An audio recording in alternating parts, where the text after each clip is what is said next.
Bien, hermanos, como sabemos, estamos tratando el libro de Ruth y este es nuestro último capítulo que estaremos viendo de esta serie del libro de Ruth.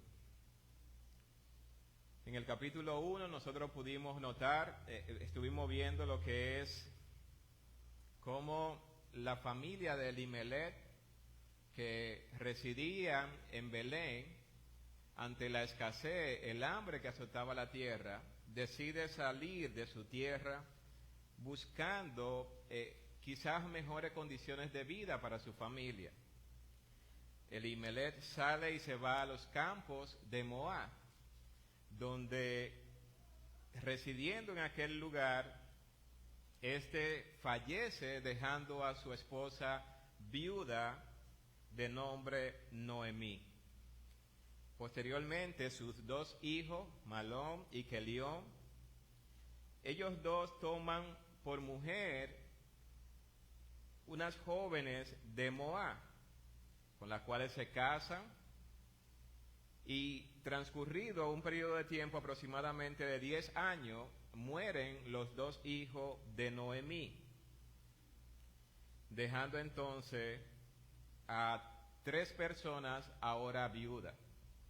Estamos hablando que Noemí viuda y ahora en cierta forma desamparada también con la muerte de sus hijos, dejando también a Orfa y a Ruth viuda. Y esto presenta el capítulo 1 una condición de amargura en la cual se encontraba Noemí, que decide regresar a Belén, ya que había escuchado que Dios había visitado esta población, y ella decide volver a su tierra. En su retorno entonces, sus dos nueras tratan de acompañarle, y Noemí le da argumentos por los cuales ellos no deberían seguirle. Sin embargo, nosotros sabemos que Orfa decide devolverse, de ir con ella a Belén, y se vuelve a su pueblo y a sus dioses, mientras que Ruth decide continuar con su suegra, mostrando una confianza y un apego al Dios que adoraba Noemí. Y de allí las famosas palabras que nosotros encontramos en el capítulo 1, los versos 16 y 17, donde ella muestra una confianza en Dios y también en su suegra, un apego que solamente la muerte podía hacer separación entre ellas dos. En el capítulo 2 entonces pudimos ver la bondad, la generosidad de un hombre que es Booz, cuando Ruth va a recoger detrás de los espigadores. Y la idea es que la costumbre establecía que al hacer la obra de recoger lo sembrado, era dejar caer algo para la viuda, para los extranjeros y para los desamparados o los pobres de la comunidad. Así que Ruth inicia a hacer esas obras agrícolas, se puede decir, de recolección para ella y para su suegra. Y cómo Dios entonces obra en el corazón de Booz, un hombre generoso que provee protección, sustento, y reconoce entonces las acciones que esta joven moabita Ruth está haciendo por su suegra. En el capítulo 3, Noemí había planificado una forma de poder llegar a Booz y en cierta forma confrontarlo para que éste redimiera en este caso a Ruth. Y nosotros vimos el capítulo 3 cómo ese encuentro entre Ruth y Booz en la era, cómo se planteó, cómo se dieron ese cruce de palabras, esa conversación a medianoche, podemos decir, y cómo Booz exaltó a Ruth, cómo la identificó como una mujer virtuosa, conocida por el pueblo como una mujer virtuosa.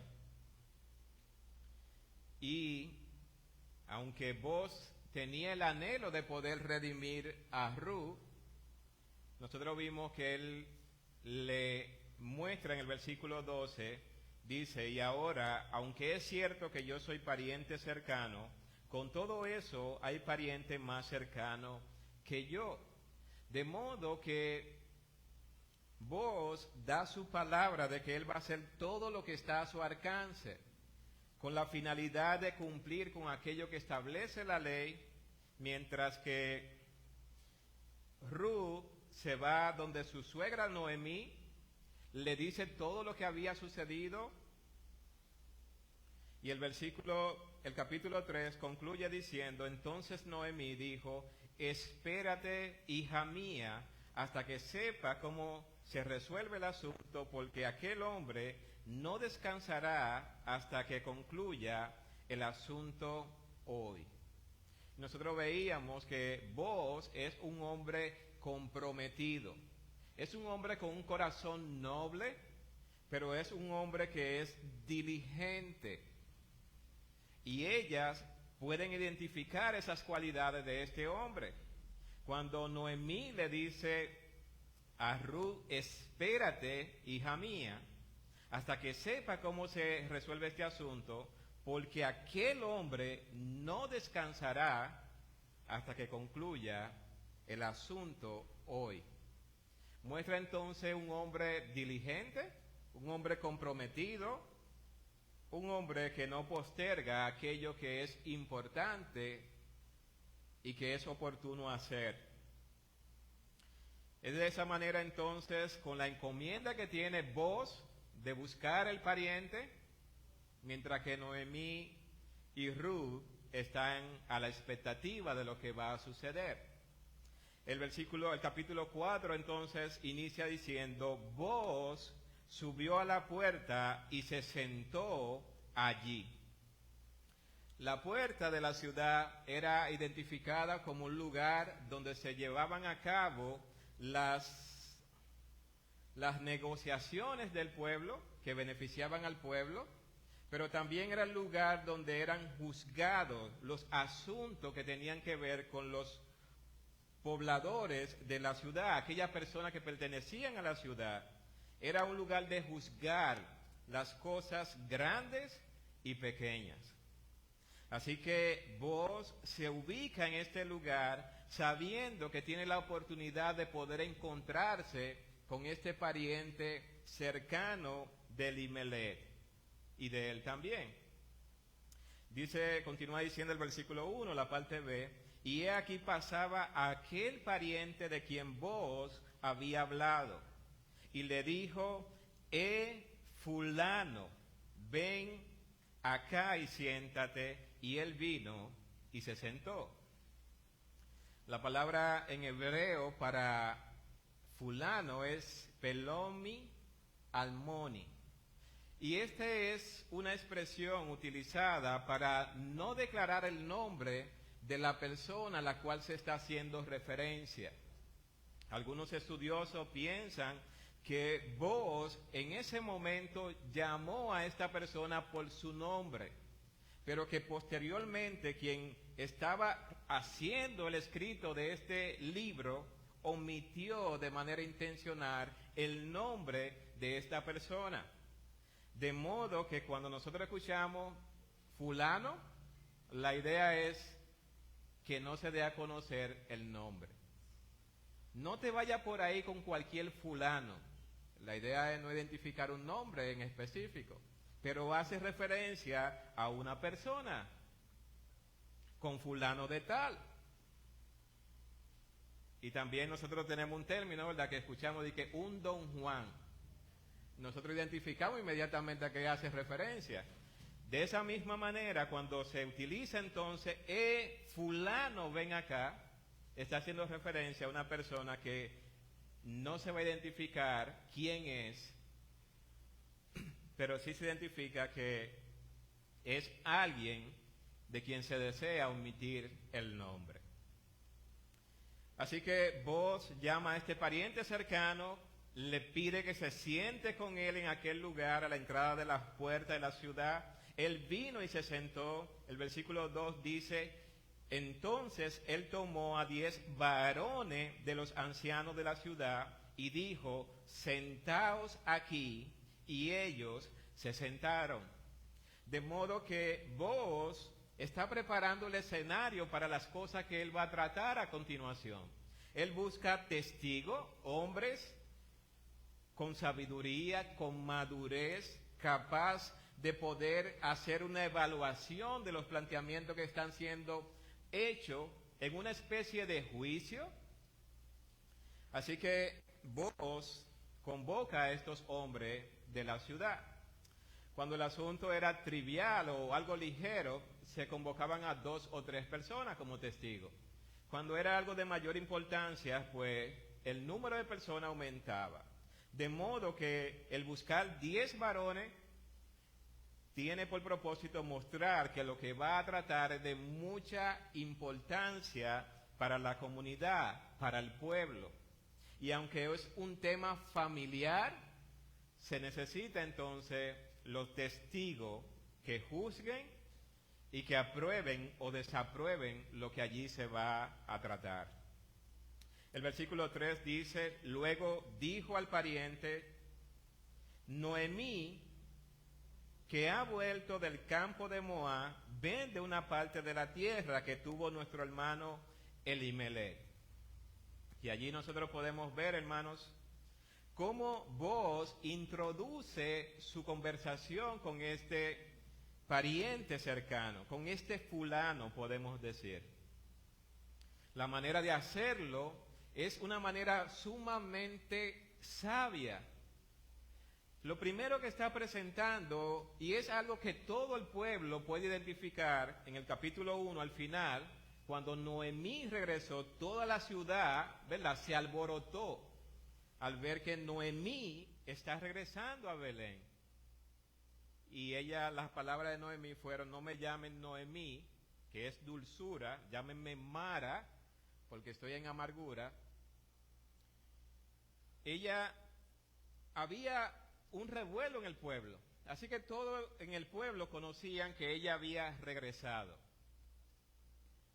Y Booz introduce con esas palabras: Noemí, que ha vuelto del campo de Moab, vende una parte de la tierra que tuvo nuestro hermano Elimelech. Y allí le hace referencia entonces ¿de qué se trata esta reunión o esta conversación? Bueno, Noemí regresó, y como sabemos, la viuda eran personas que quedaban desprotegidas con el fallecimiento de su esposo y de sus hijos también. Así que, estando en una condición de necesidad Noemí, y había terminado el tiempo de la siega, es decir, que los terrenos que había dejado su esposo Elimelech, su herencia en Belén, esos terrenos luego de la cosecha podían ser colocados a la venta. De modo que, llegando este tiempo, ella podía vender una parte de su herencia si así lo deseaba. Así que Booz presenta que ella está vendiendo la tierra que le pertenece a Elimelech. Y aquí identifica que ellos son parientes, sus hermanos. Versículo 4. Y yo decidí hacértelo saber.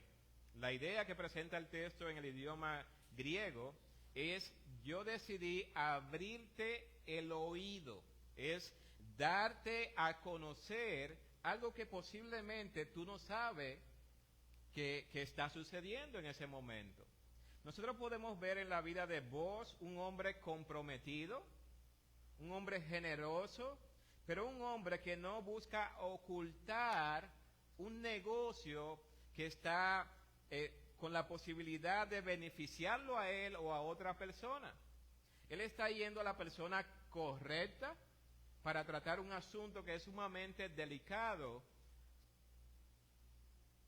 en el pueblo y para la vida de Noemí y también de Ruth. Así que el versículo 4 dice, yo decidí hacértelo saber y decirte que la compres en presencia de los que están aquí sentados. Hermanos, la manera de presentarlo es, tú tienes todo el poder y la autoridad para tomar esta posesión, para poder comprarla. Y lo puede hacer con estas personas como testigo. Y de los ancianos de mi pueblo, si tú quieres redimir, ¿sabe qué? Redime. Y si no quieres redimir, decláramelo para que yo lo sepa, porque no hay otro que redima sino tú y yo después de ti. Y él respondió, yo redimiré. Cuando uno llega a esta parte del versículo, uno puede notar que las diligencias que iba a hacer Booz, él la está haciendo. Él le dijo a Ruth que iba a hacer todo lo posible, pero que había un pariente que era más cercano que él. Así que, aunque él presenta esta opción a su pariente diciéndole, eres tú el que puedes redimir, ahora si tú no quieres, si no es de tu interés, sabe que yo voy a redimir. Y allí entonces presenta que no hay otro, aparte de ellos dos, primero el pariente fulano y luego vos. ¿Cuál fue la respuesta de este fulano? Yo redimiré. Y en ese momento, hermanos, podemos decir, wow, se acabó la oportunidad que tenía vos. Sin embargo, este hombre había presentado la oferta con la atracción principal que podía ser para cualquiera. Adquirir tierra, más posesiones terrenales, más lugar donde producir. Sin embargo, ahora vos le va a presentar cuáles son las implicaciones de adquirir esos terrenos. Versículo 5. Entonces replicó vos, el mismo día que compre las tierras de mano de Noemí, debes tomar también a Ruth, la moabita, mujer del difunto, para que restaure el nombre del muerto sobre su posesión. Hermanos, y estas serían como la letra pequeña de los contratos, ¿verdad? La parte que a la persona no puede leer y que están ahí. Así que vos no busca ocultar cuáles son las implicaciones de hacer la compra. Aunque es atractivo adquirir estos terrenos, vos le presenta cuáles son las implicaciones. El día que tú compres, debes tomar a Ruth, la moabita, mujer del difunto, para que restaures el nombre del muerto sobre su posesión. Si nosotros vamos a Deuteronomio capítulo 25, desde el versículo 5, la ley del levirato y leyes y costumbres que habían sido dadas por Moisés para las regulaciones del pueblo, establecían,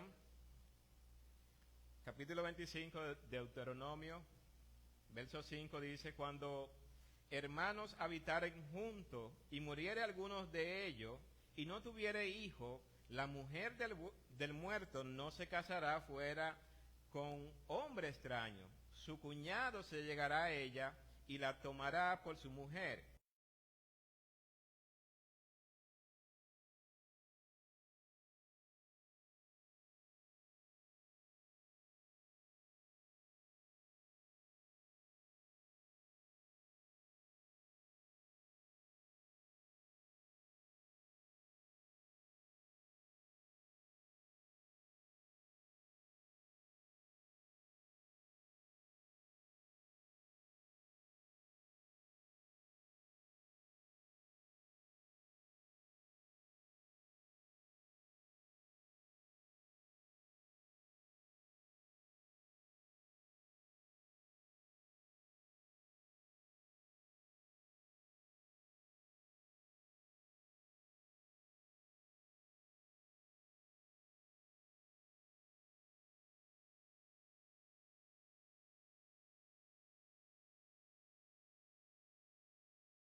descalzado.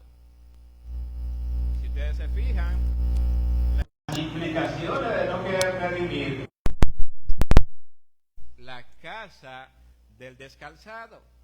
Era en cierta forma una persona que era humillada públicamente y que era visto como alguien no grato en la sociedad por no querer mantener la descendencia de su hermano. Dice el versículo 7 entonces, y había ya desde hace tiempo esta costumbre en Israel tocante a la redención y al contrato, para que la confirmación de cualquier negocio, el uno se quitara el zapato y lo daba a su compañero, y esto le servía de testimonio en Israel. Entonces el pariente dijo a Booz, tómalo tú, y se quitó el zapato. Así que nosotros podemos ver que el pariente no quiso comprar la heredad. Hay varias argumentaciones que se dan como pretexto por el cual él no quiso comprar. Una de ellas tiene que ver con que las posesiones que él tenía ya adquiridas como parte de su trabajo se verían afectadas, porque si Ruth tenía un hijo, la posesión, su heredero era este niño. Así que las posesiones que él tenía también se le iban a sumar a este niño que posiblemente nacería. Y a la vez también él perdería su descendencia para mantener la descendencia de alguien que ya falleció.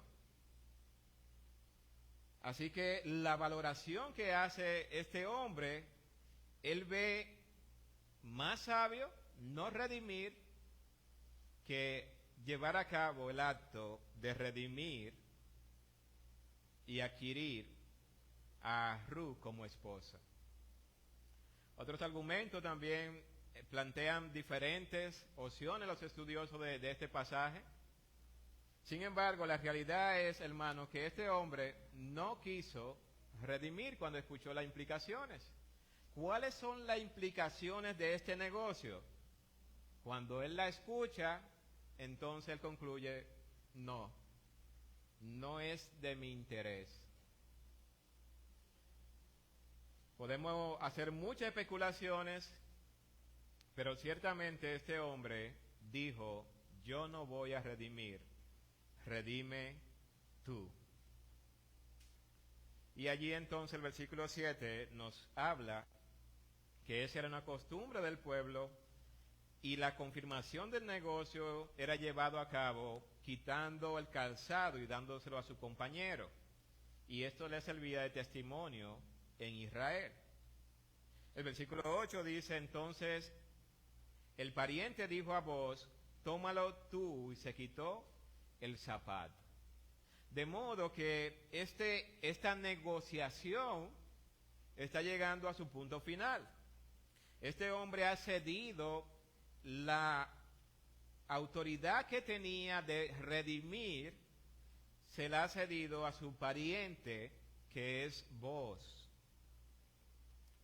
Y Booz dijo a los ancianos y a todo el pueblo, vosotros sois testigos hoy de que he adquirido de mano de Noemí todo lo que fue de Elimelech y todo lo que fue de Kelión y de Malón. Aquí nosotros vemos que esa parte de la heredad le pertenecía a Elimelech, esposo de Noemí, pero que los herederos de Elimelech eran Malón y Kelión. Así que él está redimiendo a los herederos en este caso. Él está tomando el derecho de pariente que tiene con Elimelech, pero está redimiendo realmente a los muertos que no tenían descendencia. En este caso específico a Malón. Versículo 10. Y que también tomo por mi mujer a Ruth, la moabita, mujer de Mahlón, para restaurar el nombre del difunto sobre su heredad. Si ustedes se fijan, se identifica aquí cuál es la posesión que él está tomando. Y es como la que le pertenecía específicamente a uno de los hijos de Elimelech. Y en este caso, quien era el esposo de Ruth. Y la idea es mantener esa descendencia del difunto,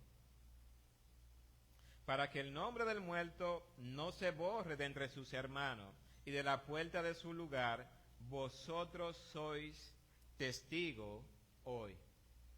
Así que podemos ver, hermanos, en este hombre, vos, un hombre que actúa con transparencia, un hombre que no está buscando, como decíamos en el sermón anterior, no está buscando un beneficio personal violando la ley o la costumbre. Este hombre está actuando con transparencia. No hay mala fe en sus palabras ni en su intención. Y allí hay testigos que pueden comprobar esa realidad. Versículo 11 le dice, y dijeron todos los del pueblo que estaban a la puerta con los ancianos, testigos somos. Esta es una forma de aprobación de lo que ha sido llevado a cabo. Y agregan algo más. Jehová haga a la mujer que entra en tu casa como a Raquel y a Lea, las cuales edificaron la casa de Israel, y tú sea ilustre en Efrata y sea de renombre en Belén. Si ustedes se fijan, hermanos, estas son las palabras realmente de los ancianos.